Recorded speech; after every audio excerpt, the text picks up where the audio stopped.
I think one of the biggest things for adoptees, especially, is that we have that extra removal from our home culture or our mother culture or first cultures, and unfortunately, it can be really tough to get around. And I know a lot of adoptees that do go to college and have gotten involved in these groups and things like that. And just for me, it did not stick. It did not click with me, and it honestly pushed me even a little bit further away, and not because of any fault of their own. I owe those people an apology after all these years, but because of my deep shame of feeling like I didn't belong, I wasn't even worthy of having a conversation with them. Her name was Alicia.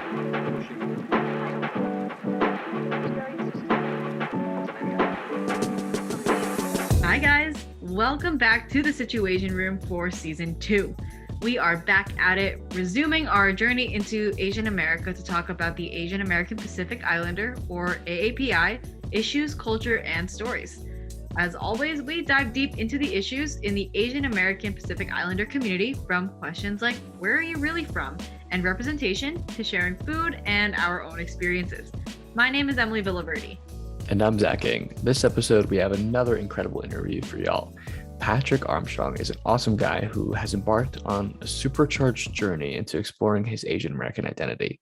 Patrick is the founder of the nonprofit All Times Are Local and a co-host of the Janchi Show, a podcast about, by, and for Korean adoptees.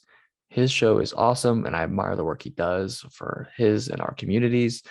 And our conversation, we talk about a lot of stuff, from Patrick's Asian American identity awakening and exploring his Korean American adoptee identity to mental health and vulnerability. Yeah, guys, I really enjoyed sitting down with Patrick for this interview. We actually met Patrick through one of our past podcast guests, Jerry Wan, who is the podcast host for Dear Asian Americans, and he is the owner of Just Like Media.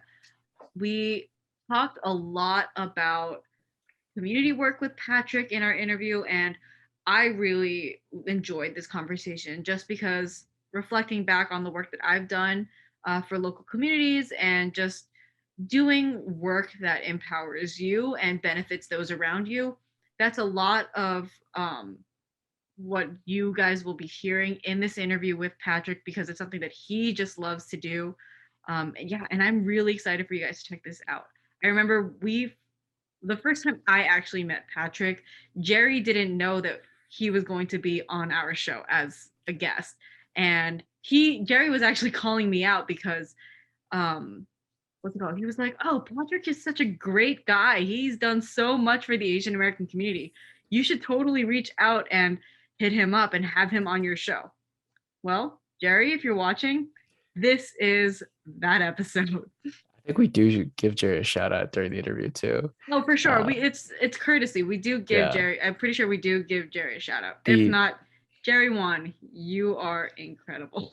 the Asian podcast dad. Emily and I aren't a part of the Korean American adopted community, but I felt really compelled by his story. And although my story is different, I related to his journey of learning about the Asian American issues and exploring my own Asian American identity.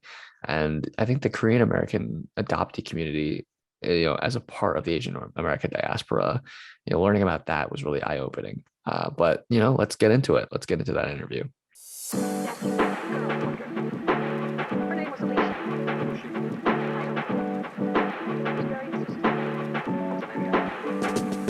Hi, Patrick. Welcome to the Situation Room. We are so excited to have you here on our show for season 2.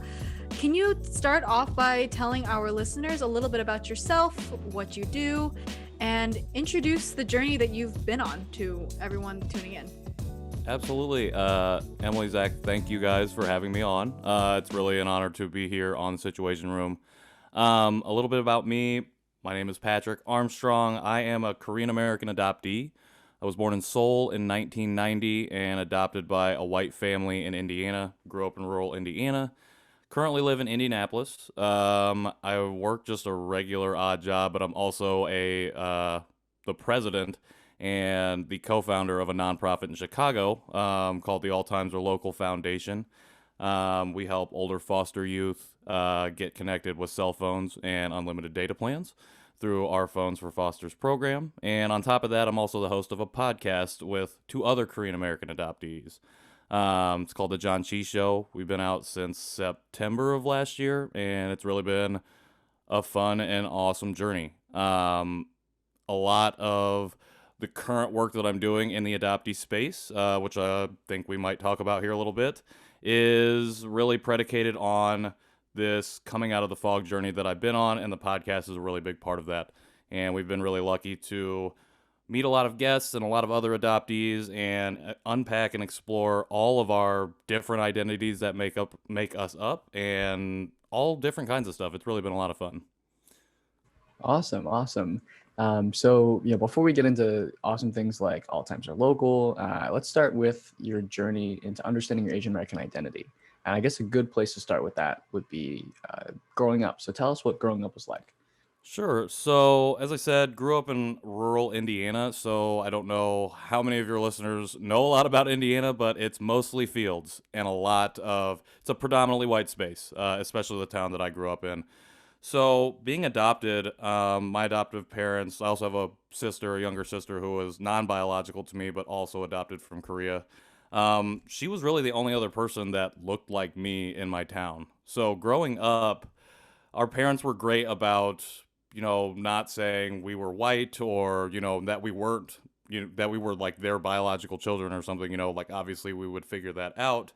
But I think growing up, it was really hard to kind of process all of that as a kid. And then those experiences of being younger and being the only person that looked like me, I think really started to weigh on me at an early age. And there were times that I was wishing that I was not Asian. So for me, the journey to kind of discovering that identity didn't even begin until after college.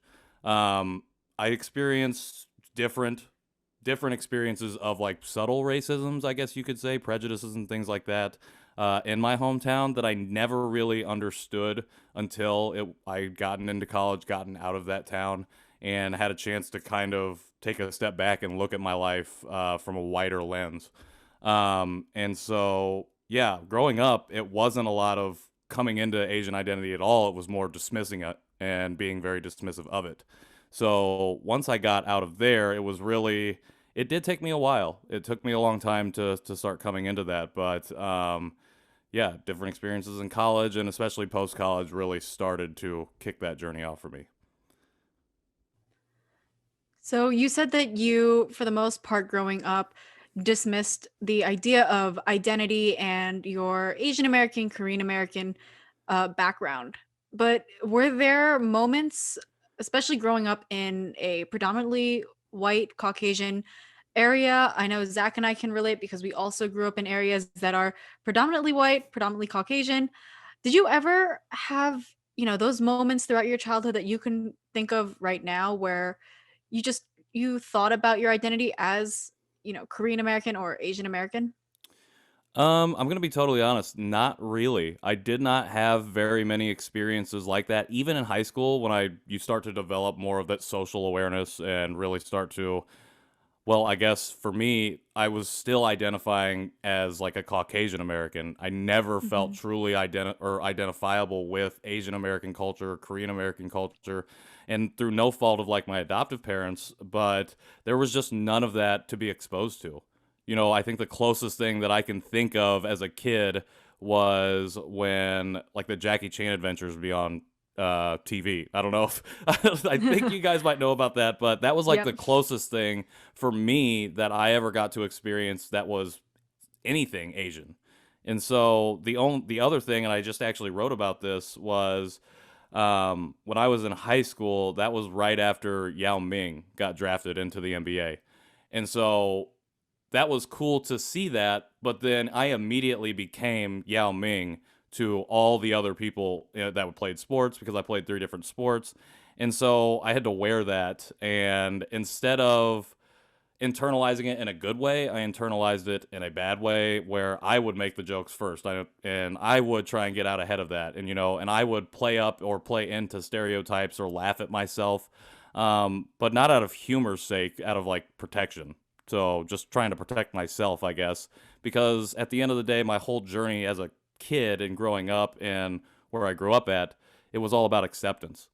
I think that was something that I was constantly seeking, even after I got out of school. But really, when I was growing up, just wanting to fit in and just be like everybody else and make sure that everybody else liked me. Definitely. I mean, thinking about now, you're making me think back to my childhood, and our listeners have heard me say this, but growing up, I also wasn't as connected with my Asian American background, my Filipino background. It was all about protection and trying to be accepted by your peers around you. So, growing up, pushed, I tried to quote unquote Americanize myself out of protection. I really didn't identify with my Filipino roots. And it was hard because I did think about it a little bit in high school when my friends or my friends at the time would label me as, that Asian. Or they would ask me about different Asian stereotypes and I would laugh it off. Yeah. But it wasn't until I got to college, and typically colleges are so much more diverse than the high school setting that you're in. Um, and when you went to college, how I wanted to ask, how did your understanding of your identity, your Asian American identity, was it challenged in any way? Because I'm thinking about my experiences, and it was kind of like a life altering experience because this is the first time that I'm in an environment and in a community where it's okay to be different, and you can find groups that, are very similar to you, and you find communities that you belong in. So I wanted to know about your story. Yeah, absolutely. So it's really interesting. I went to college, and while I do believe like my social awareness and awareness of identities expanded, unfortunately, my self perception of my own identity did not. So I've told the story a couple times, but I just to reference, like you said, when a lot of people go to college, that's when their eyes are opened and they can meet groups and diversify their friend groups and things like that. Unfortunately, that was not something. I mean, I did that a little bit, but so I went to Purdue University, and there are a ton of Asian exchange or international students that go there. And I will never forget, I was in a lecture class, and an Asian student was coming up to me to try and have a conversation, was like talking to me, and I don't know if they were speaking Mandarin or Korean. I have no idea. And I was just in that moment. That was a moment where I was like, I had a choice. I can engage this person at any level and try to befriend them, or I can not do that and continue going down the path that I've been on. And unfortunately, I chose the latter. I was just really uncomfortable with being seen as an imposter, as I've had felt my entire life. I think one of the biggest things for adoptees, especially, is that we have that extra removal from our home culture or our mother culture or first cultures, and unfortunately, it can be really tough to get around. And I know a lot of adoptees that do go to college and have gotten involved in these groups and things like that. And just for me, it did not stick. It did not click with me. And it honestly pushed me even a little bit further away, and not because of any fault of their own. I owe those people an apology after all these years, but because of my deep shame of feeling like I didn't belong. Even I wasn't even worthy of having a conversation with them. And if I did, are they going to laugh at me? They're going to laugh me off. So for me, it really was it was like adjacent expansion, like peripheral expansion, but no like head on expansion, if that makes any sense. So when it comes to like understanding identity as like a construct and a concept, I could see it in other communities, in the Black community, indigenous communities, the Latina communities. I could see that there, and like that's when I started to really get behind social justice things. But for myself, for whatever reason, I couldn't couldn't come through with it at that time. Wow. No, thank you for sharing that. It It's always an interesting experience, like going to college and or being somewhere where your bubble gets popped, in that sense. And you mentioned a little bit about, as a Korean adoptee, being removed, from, your first culture or mother culture. And so I'm curious, you talk a lot on social media, about, the importance of mental health and carrying emotional baggage growing up as a Korean adoptee. I was wondering if you could like expand on that a little bit, and give us some insight for people who don't know what that experience is like. Sure. So I do want to preface by saying that my journey out of the fog, my coming out of the fog journey, which is the what is referenced as in the adoptee community as your first steps of understanding adoption and your adoption story outside of your own specific viewpoint. So like when you're understanding identity or like what we all do through life, it's like that, but just specifically related to adoption. Um, that happened in May of last year. All of that started. So it's been a really accelerated journey for me, and I wanted to preface with that by saying, when I talk about emotional baggage for adoptees, a lot of this is, centered through my experience. I don't speak for the adoptee community, everyone.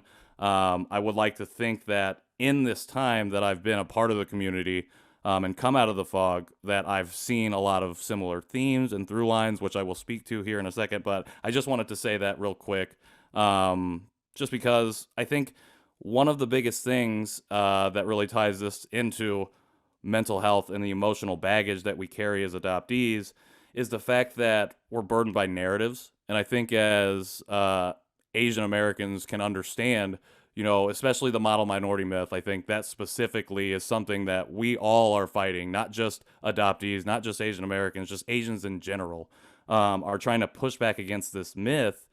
And for adoptees specifically, those types of narratives run back to the history and the beginnings of international adoption, the way Korean orphans were portrayed, the way that propaganda and advertisements and things were set up to tug at the heartstrings of people that, in America, who see maybe the Korean War as not something good, or as not something good, but this is now a way that they can justify the involvement here.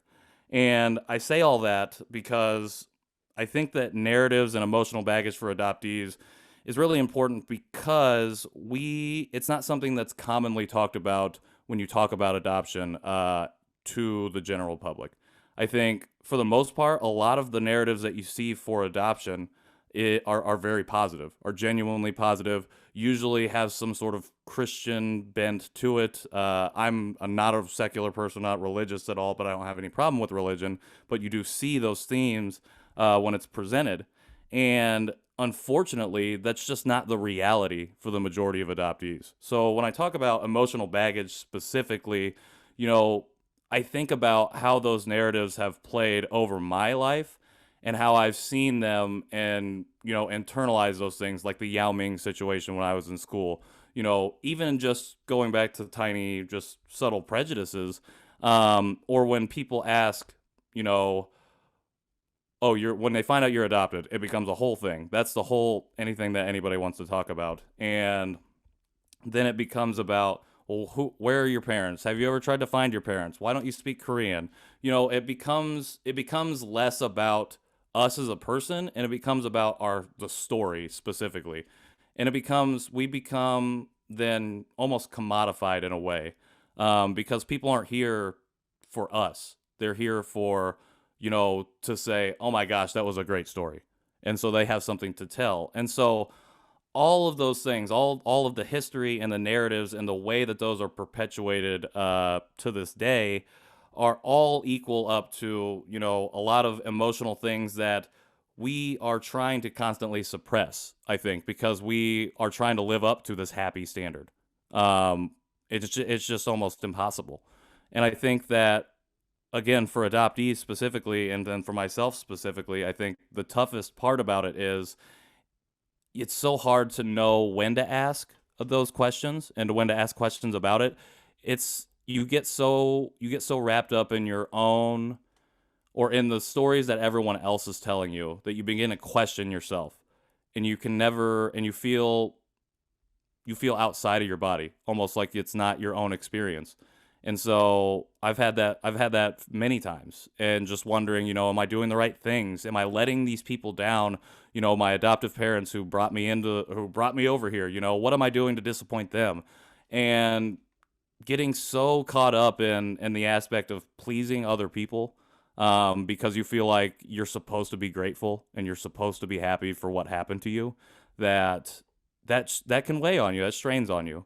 And I think for me specifically, that's the baggage that I carry a lot is, I don't know anything about my history, but all anybody ever wants to ask me about or know about when they find out I'm adopted is my history. And we aren't the tellers, we aren't the authors of our own stories either. So that's another thing that has to do with narrative too. And so we're constantly trying to now reclaim and rewrite that narrative for us. And that's a lot of emotional work and stress. So that was a really long and roundabout way of saying there's a lot of stuff at play. But yeah, I think that there's a lot of different things, but I think at the end of the day, it's the narratives really that we're pushing back against, because that leaks into things like post-adoption services, which is things like therapy or counseling or mentoring. That's where you see a lot of lack in the system. And so it's not only just our own mental burdens, it's systemic issues too. So yeah. Thank you so much for sharing that. But that was really comprehensive, and I, as someone who's not an adoptee, I would never know those things. I think those are very valuable experiences that you shared, and I'm glad that you did. Real quick, we're gonna pause for a sec. Would you be able to lower your filter so we can see more of your face? Oh yeah. Sorry. No, you're good. I have like a weird. I don't have a good mic stand or like a mic arm, so. Neither do I. I took my filter off. All right. Is this better? What's the sound like? We still Perfect. good sound wise? Yeah. All right. Yep. Still good. Okay. Awesome. Cool. Awesome. Yeah, but you mentioned a lot. You mentioned talking about narrative a lot and how important writing those narratives are and how they've influenced you and other people's perceptions of Korean adoptees. And so I'm curious, like, how does the Janchi Show play into rewriting the narrative for Korean American adoptees? Sure. So I think one of the ways, or the main way that I think the Janchi Show plays into this is that we're trying to bring a celebratory tone to not only our journeys, but each aspect of our identity and what that all means. Because at the end of the day, every adoptee is at a different point. I talked about coming out of the fog. Nobody's coming out of the fog at a specific time. There's no book that says, okay, when you're 24, you should be checking these boxes off. So I think at the Janchi Show, what we provide, and hopefully we provide, is a safe space for people to not only come share, but to come and listen. We want to hold spaces for adoptees to feel in community with others, because so often we feel outside of the community. Even if people are telling us that we're not, we are in the community. For some reason, we can put it in our own minds that it's just like, no, I don't think so. I don't believe you for some reason, even though that's not even the case, and that goes back to the emotional baggage. But I think as a Janchi Show, what we really try and do and promote is just that there are so many different experiences as an adoptee, even within the Korean adoptee diaspora. That's not even including Chinese adoptees, the Taiwanese adoptees, Vietnamese adoptees, any adoptees from South Asian countries. There's so many. And what I think has been the most incredible thing to understand and to learn through the Janchi Show, and then subsequently all these other platforms that we're on, is that no matter how similar through lines and themes might be of adoptee stories, everyone's story is different. Everyone's story is unique, and it just goes to show that as humans, as human beings, all of our stories are unique. Like, there's no way that you can pull somebody's story, no matter how similar every single aspect seems, and say you're the same person as me. It can't happen. It's just not possible. And I think that's something that we hope to promote, and hope that our listeners understand, and hope that non-adopted listeners understand. People that don't have any relation or connection to adoption or don't have any idea of the diversity that's out there. I hope that they see that through our show and through the guests that we have on and through the topics that we cover. We started the show to be a way to celebrate our own journeys, and very quickly it became about celebrating all of our guests because we had all these people that wanted to come on and share, and it was great. We loved it. But eventually it was like, okay, we're getting a little bit lost within that. Let's make sure that we're also sticking to the original reason for the show, which is to share our stories. And that's when we really opened it up and things really started to roll forward. That was a terrible analogy. Things really started to move in a progressive direction, and it's been really great since we had that realization.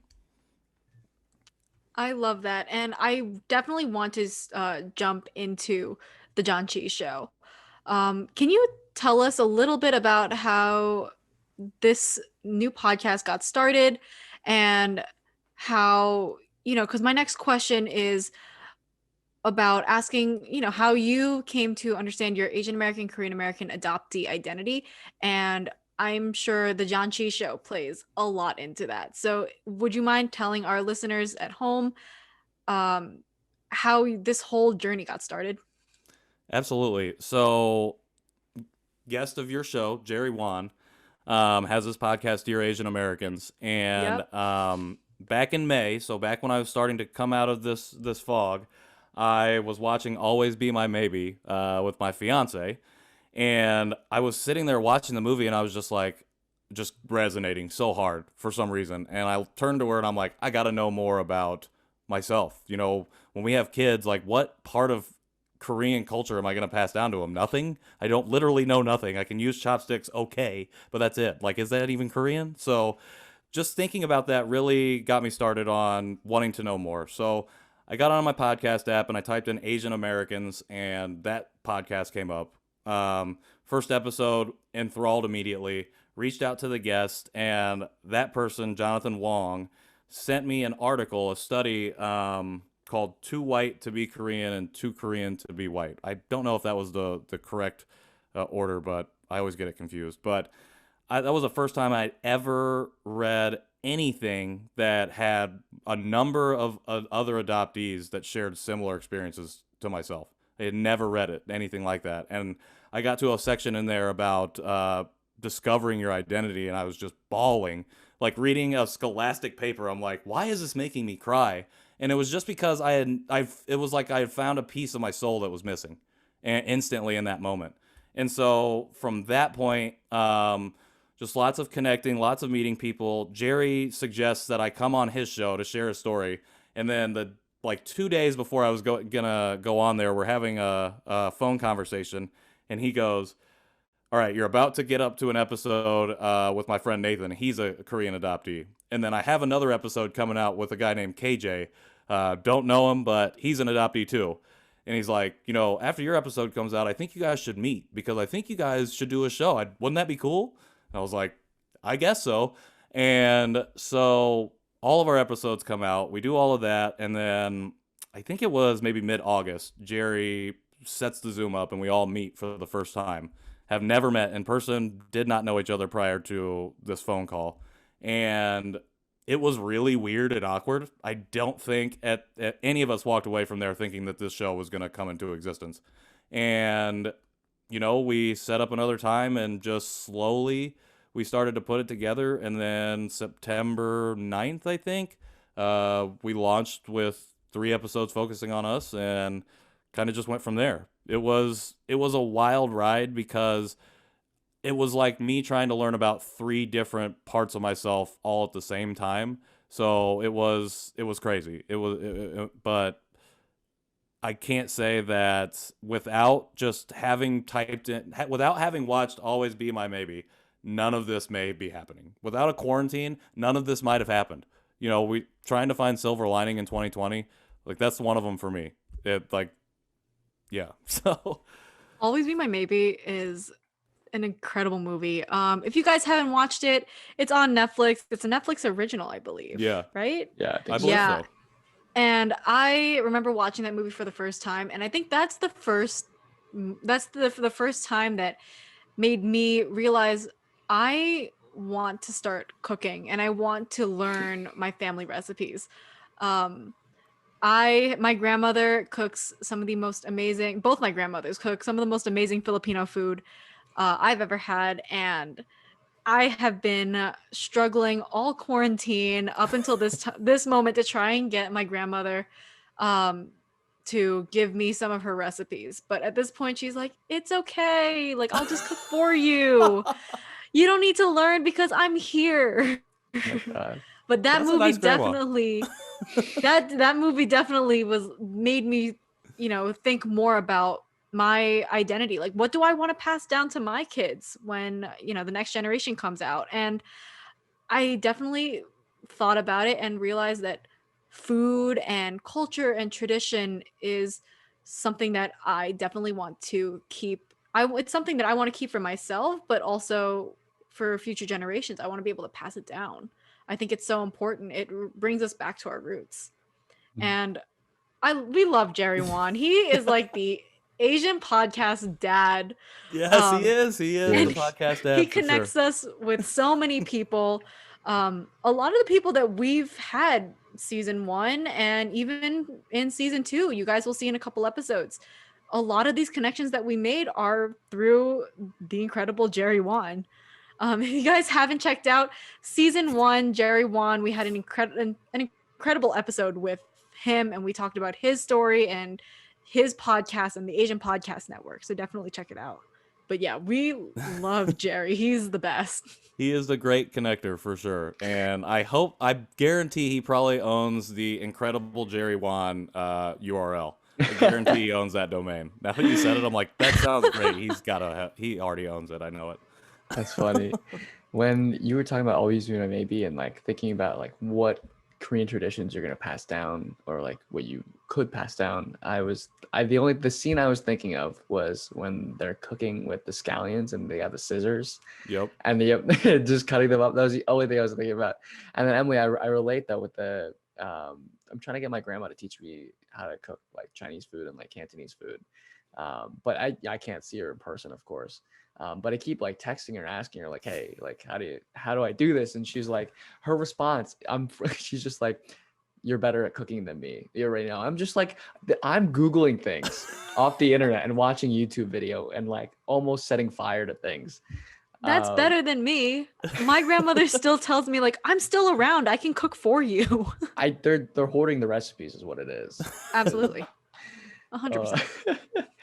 Well, to get back on track, you talk about, I mean, you made a pretty big jump from, listening to Dear Asian Americans as like a catalyst per se. And then in September, starting the Janchi Show with your your co-hosts. And I'm curious, like what other steps did you take, to learn more about your Asian American identity? And that's but on its own, starting the Janchi Show is a huge thing. So yeah, and also congratulations too for making it this far, because podcasting is not easy. Well, I appreciate it. We actually were just recording some stuff before I got on here, so the grind never stops in the podcast game. It never ends. Unless you have seasons, then you can take a little bit of a break. We took, I think, a 1-week break one time, and then we were right back in it. So, wait, what was the question again? Sorry, I literally just forgot. Oh, what other steps? What other steps? So the biggest thing that I did was start to read more. I think that one of the things that happened when I started on this journey is I became very interested in the history of adoption. So when I was talking about narratives, that's what fueling all of this is just reading a lot of historical books. Most recently, I've been reading a lot more about the Korean War specifically, because there's just a lot of things happening there that ties into it as well. So really, books like Adopted Territory by Elena Kim, Invisible Asians by Kim Park Nelson, those two are like my Bibles for adoptees and adoptee experiences, but also getting into like Asian American experiences as well.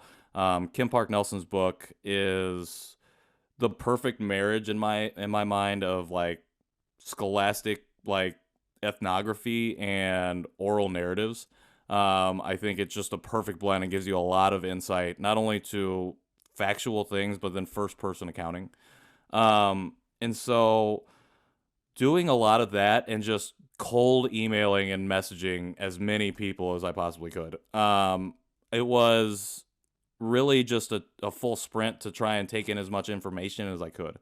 Um, in terms of like my Asian American identity, that was a lot of forming kind of on the edges of my adoptee identity. I think my co-host KJ specifically is more into not more into but more connected, and that's kind of the path that he's on right now, is a lot more of the culture and the language, Korean culture and language. Nathan, my our other co-host, he's big into food. He loves food. He loves to cook it, constantly posting videos of him cooking the food, then feeding it to his really cute children. And it's I think that's kind of how the separation of powers almost works on the show, is like that's what we have interest in. And so through the adoptee community, it's really interesting to see. And what I've seen is a lot of adoptees that have been back to Korea, that have done a lot of that connection. That's where I'm starting to form. It's interesting how I've been forming my Asian and Korean American identities through adoptees that have formed that themselves.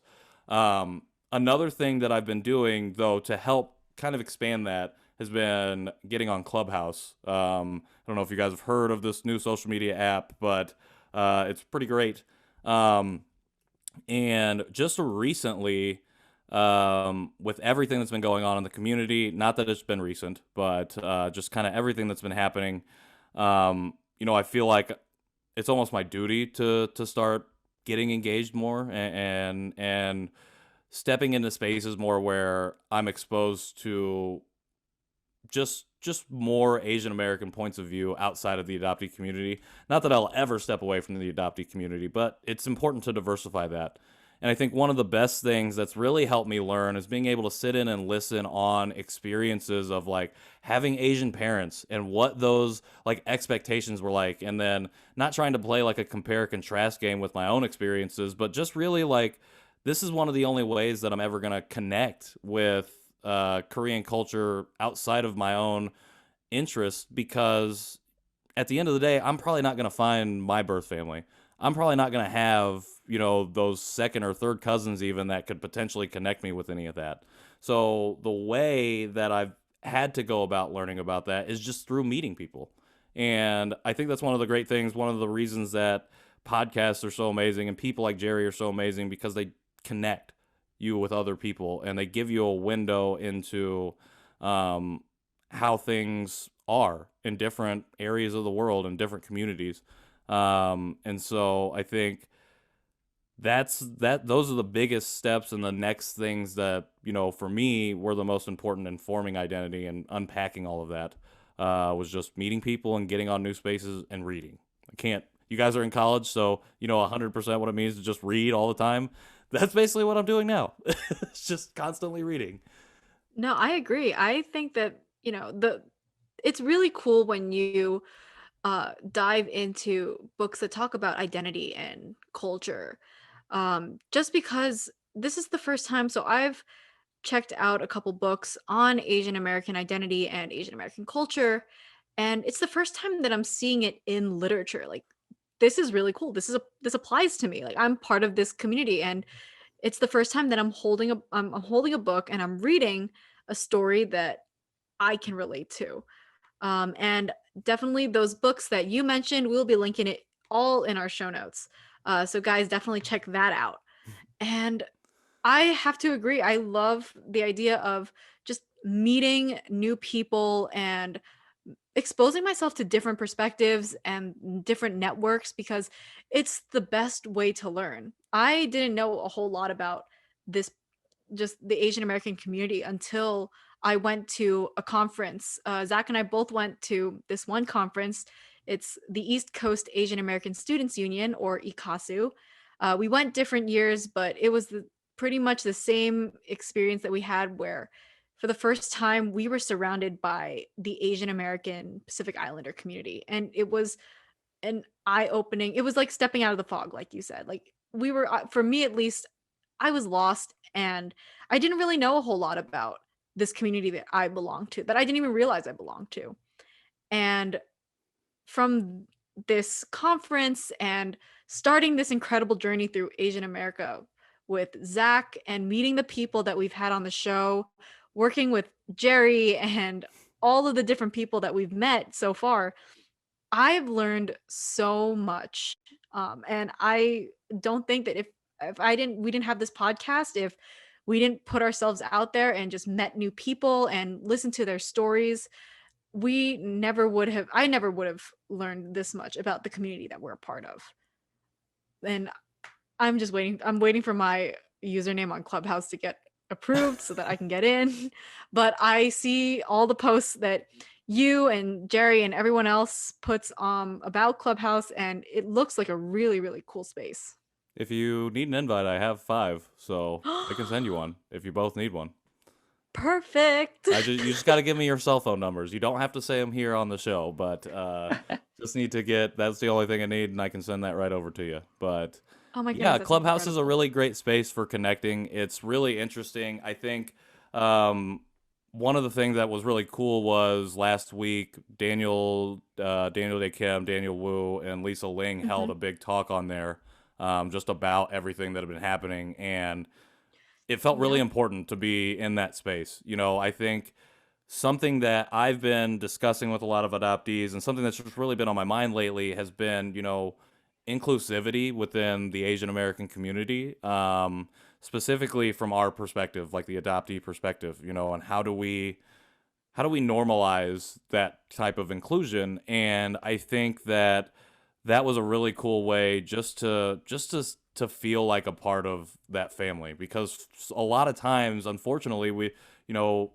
we can feel outside of it in the Asian American community, and it's really nice when we're able to connect with other Asian people, just whoever, and just be accepted into that, and that ties back for me specifically back to that feeling as a kid, just wanting to be accepted by just anybody who was around, and that's now as an adult, as a 30-year-old person, I'm thinking, you know, about refining that, and who am I wanting to be accepted by, and what communities are mine or am I a part of, and it's nice to finally be finding that. Definitely. And I love what you said about just the conversation that we've had about putting ourselves in those communities and exploring those communities and learning new things. Because, I don't know a whole lot of people that are Asian adoptees, but just from conversations, I'm expanding my knowledge and I'm making myself more aware.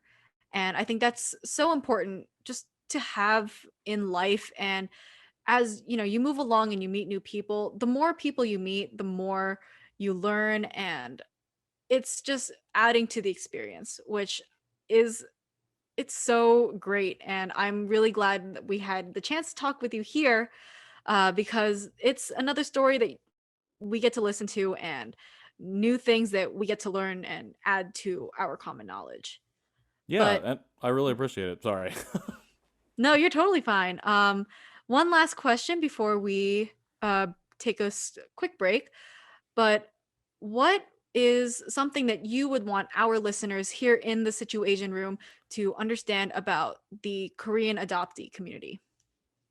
Sure. So I thought about this all day, what I was going to respond to this. I think what I would want everyone to know, non-adoptees and especially the Korean American community, is that over 200,000 Korean children were adopted out of Korea. Over 100,000 of those ending up in America alone.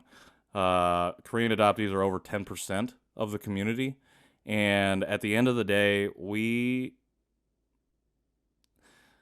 I would like everyone to know that the narratives and the things that the preconceived notions that people may have about adoption are something that you might want to take a look at. Right now, I think we are in a renaissance of reclamation for adoptee narratives and Asian American narratives, and I think what we really want, and we really want to hope that the rest of the community understands, is that we are Asian, we are Koreans, we are Chinese, you know, we are part of the community as well. And all we want, it's not even necessarily a seat at the table. It's just that we have voices as well, we have stories as well, and that we are here in the community. And I would just ask your listeners to be mindful of adoptee stories and experiences going forward. And if anyone ever has any questions or ever wanted to talk about stuff like that, you can always reach out to me, and I can always put you in touch with some other people that are having these conversations right now. So I think that's what I would leave with, is just be mindful and just know that we are here. Awesome. Patrick, we are going to jump into the situation room questions that Zach and I ask every interviewee. Are you ready? Let's do it. Okay. First question is, what does quote unquote being AAPI mean to you? Being AAPI to me means being a part of something larger. It means being part of a community. It means feeling in community when I'm in those spaces. And honestly, as an adoptee, I would like it to mean family. I think at the end of the day, I think that's what it boils down to for me, would be family. I love that. So on your show and your podcast, the Janchi Show, you guys talk about food and you actually unbox and eat and try food on the spot, and I love that. And so our little food question is, what is your favorite Asian dish? This is so difficult for me. You can pick a because few. I'm really bad about like knowing what it is I just ate and asking more questions. I think my favorite food, my favorite Asian dish is, I don't know, I really like japchae. I think that is really good. And good. I'm really just a big fan of bulgogi. I'm a big meat person, so just like put it up on a plate and serve it to me just straight up. I don't even care. So I think probably those two. I mean, I've always been a huge just rice person. I just love rice. That was always my desert island food. So if I had to break it down and just be so basic, it is just plain white rice with a little bit of pepper. Yeah, if you're watching the YouTube video version of this is an empty bowl I scarfed down from dinner. I made fried rice last night, and I made sure to make I made fried rice last night. It's so easy because you just throw it together and you can feed yourself for a few days, and it's easy and Yeah, cheap. This exactly. college It's life, baby. Yeah. the perfect college meal prep. It's a fridge cleaning dish too. Like whatever is a fridge vegetables you cleaning have dish. left over, whatever Yep. protein you have, you just throw it in with some old rice, and you're good to go for at least 3 days. This I've been makes me eating wanna fried go make rice. that right now.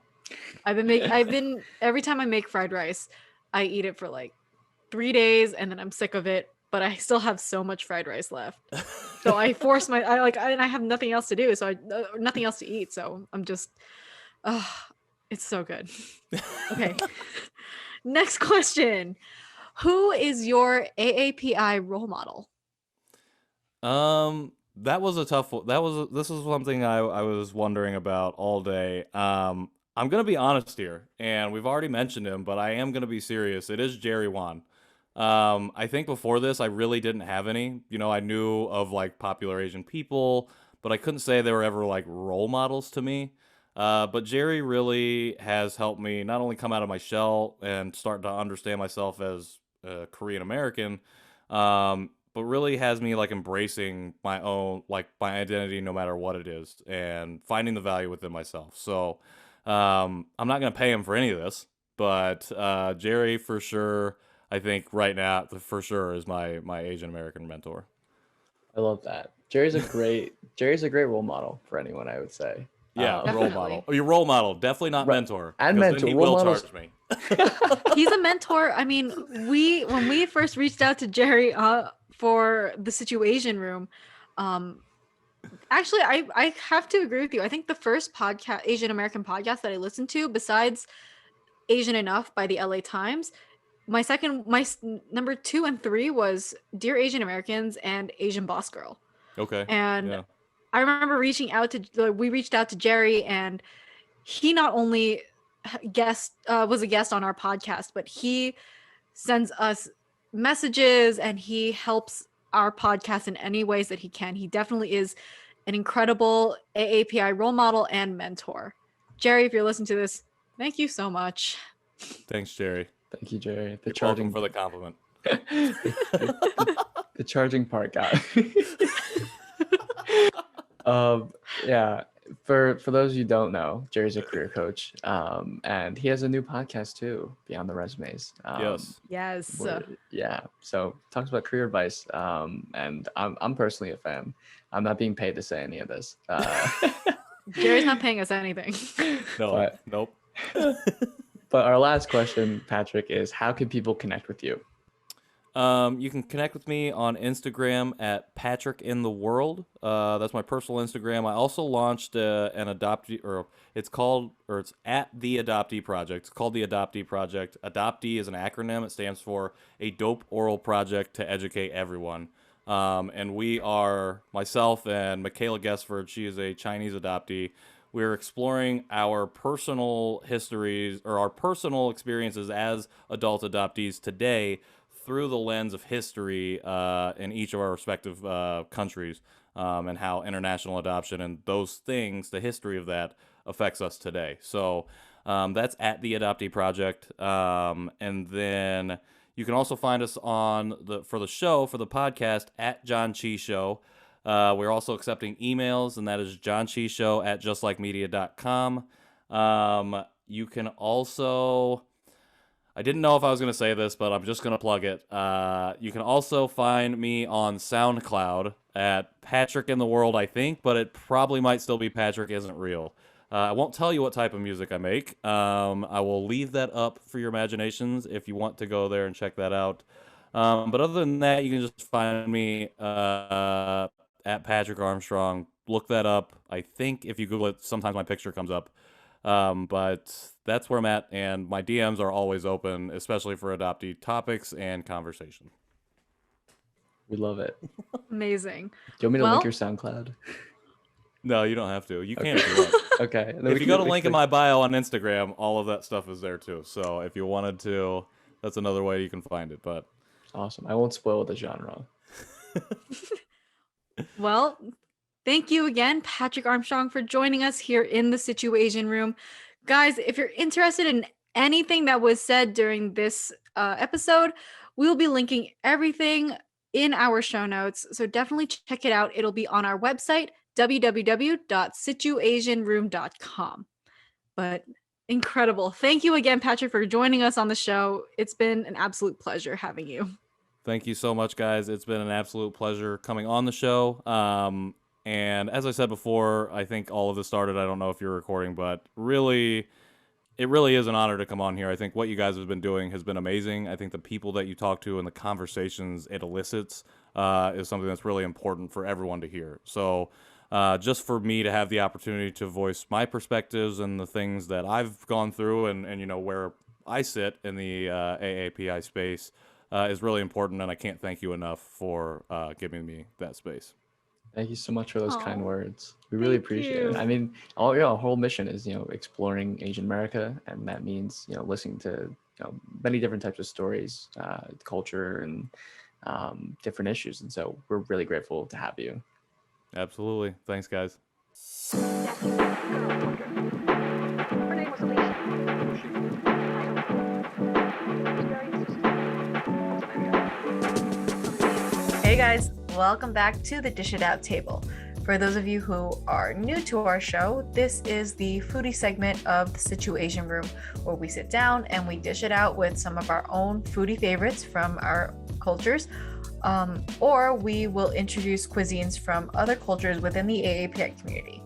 So last episode, we did homeland favorites. So we brought dishes from Filipino culture and Chinese culture. This episode is a challenge, Dish It Out. So Zach, what new dish are you bringing to the Dish It Out table for us? So, dish we have not seen before in our podcast is shabu shabu. And I actually have never had shabu shabu. So Oh, it's so good. I'm jealous. But it means shake, and it means shake, shake. Kind of. There's a lot of translations for it, but one of them is shake, shake. And it replicates the sound of chopsticks when hitting the pot or the ingredients making the noise as they're swished around in that pot. This is a Japanese dish. It's like a hot pot dish. So you have like razor thin slices of beef, or sometimes there's other meats or seafood. And so cooking is typically up to the customer in the restaurant. And so you have, it's like a weird shape too. It looks like a cowboy hat, but with the hole in the center of the middle of the cowboy hat, if that makes Yeah. any sense at all. You got it. Okay. Yeah. And so there's also sauces, which are a big part of it too. And so the sauces that you have, there's like a ponzu sauce, which is like a citrus soy sauce, and a gomodare sauce. I don't think I'm saying that right. Which is like a sesame based sauce. And then the broth is typically like a dashi based stock. But cooking it in the stock actually removes some of the excess oil in the meat, which I did not know. Yeah, it looks delicious. That is really interesting. I mean, I didn't know that cooking it in the stock will remove the excess oil. That's what the chef But said. I've had shabu shabu before in the past. It's like Zach mentioned, it's similar to hot pot, but it's the way that it's all in preparation that distinguishes it from actual hot pot. I love it. It's really fun going for shabu shabu, especially with friends, because it's just sitting around and cooking with everybody around, and you know, the food is so good. So having those super thin slices of beef, throwing in a bunch of different vegetables and playing around with the sauces. There was one shabu shabu place that I went to where it had its own sauce bar. Whoa. And you could make your own sauces, which is, I think it's starting to like pop up in more hot pot spots, because the hot spot places by me in New Jersey are kind of the same concept where you can create your own sauces based on what your taste preferences are. But it's really, if you guys haven't done anything like shabu shabu, hot pot, Korean barbecue, where you sit down and you cook with everybody at the table, definitely something to experience. I love going out with my friends for shabu shabu. Wow. I want to do that. Okay. Something I'm going to admit makes me a quote unquote bad Asian is I've only had hot pot once. And it was actually with you, Emily, and our friend Dorothy, who is, I believe, our episode 4 I believe. guest. I want to say episode 4. Yeah, she was episode 4. Yeah, and shout out to Dorothy. And also, I'm gonna say I'm really sorry because I was just about to ask, when did we go to hot pot together? Dorothy did it for us in her And then apartment. our incredible, yes, definitely check out her episode back in season 1. But Dorothy was the hostess with the mostest, because she prepared everything for us with this hot pot dinner. And Yeah. I mean, we're getting sidetracked because we're supposed to be talking about shabu shabu. Yeah, But we are. Oops. you guys should definitely try out shabu shabu. It's like I mentioned before, it's different from hot pot. The way that it's prepared and the way that you, I guess, eat it while you're cooking this the soup and preparing it is what makes shabu shabu so unique from regular hot pot. Yeah, or like the But Chinese hot pot. Yeah. yeah, but for my challenge dish for the dish it out table, I am talking about dosas. Personally, this is one of the, and I know for those of you who have been listening to the show for a while, you guys know that I don't have a good relationship with Indian food, but I can honestly say I do love dosas. For those of you who have never had dosas or don't know what it is, this is kind of like a crepe, but it's a savory Indian pancake. It's not exactly a crepe because just the way that it's prepared is completely different from how you prepare like a traditional like French crepe. But this is made from fermented dough, and I didn't know this before I started looking up information about dosas. But this is like the dough is fermented for overnight, and it primarily consists of rice and black gram, which is a specific bean that is grown in India. Whoa. And the dough will ferment overnight, and then in like the next day before it's prepared and it's ladled to be cooked, it's thickened with water, and then it's ladled into a hot griddle. It's called a tava. I don't know if I'm pronouncing that right or wrong, but this is a traditional hot griddle in India, and the tava itself is greased with ghee, which is a clarified butter, and it's very popular in India. What I love most about dosas is that it's so versatile. You can have this at any meal throughout the day, breakfast, lunch, dinner. And it's typically filled with different sauces and vegetables. So one of like a very popular way to have dosas is with masala dosas, and it's filled with tikka masala, which is a dish that we talked about in a previous episode from Dish It Out. But yes, it's one of the few dishes that I do enjoy from Indian cuisine, and I'm working on it. I'm trying to immerse myself in more Indian foods and try to rebuild my I guess my relationship with Indian food. Hey, that's okay. Always try to push yourselves out of the comfort zone. I feel like South Asian food is slept on in American culture. Oh, definitely. Yeah, but okay, my friend went to he went to Britain, and like Indian takeout there is like the equivalent of Chinese takeout here, is what he described to me, and I was like, damn. Really? So, yeah, that was really That's fascinating. interesting. Yeah, but doses are awesome because they're like a vehicle to eat other things as like an edible utensil, kind of. I don't know if that makes any sense what I'm saying, but it's delicious. It's honestly, this is what I love most about these challenge segments for Dish It Out, because I hate to say it like this, but I just eat the food. This segment and these challenge weeks make me do a little bit of research. I get to understand the culture that this cuisine comes from a little bit better. I get to learn more ways to prepare it and more ways about this dish that I didn't know when I was simply just eating it.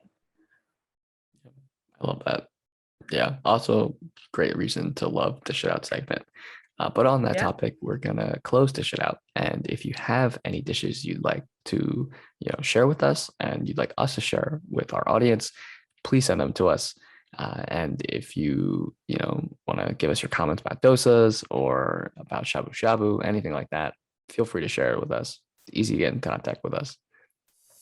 Thank you again to Patrick for coming into the Situation Room, and thank you all for tuning into this episode.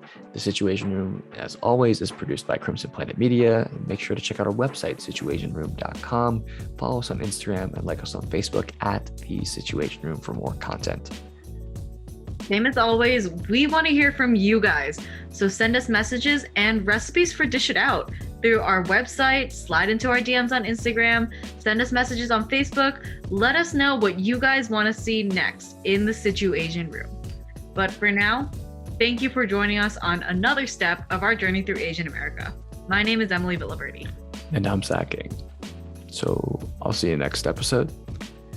Yeah, let's do it. All right. See you there.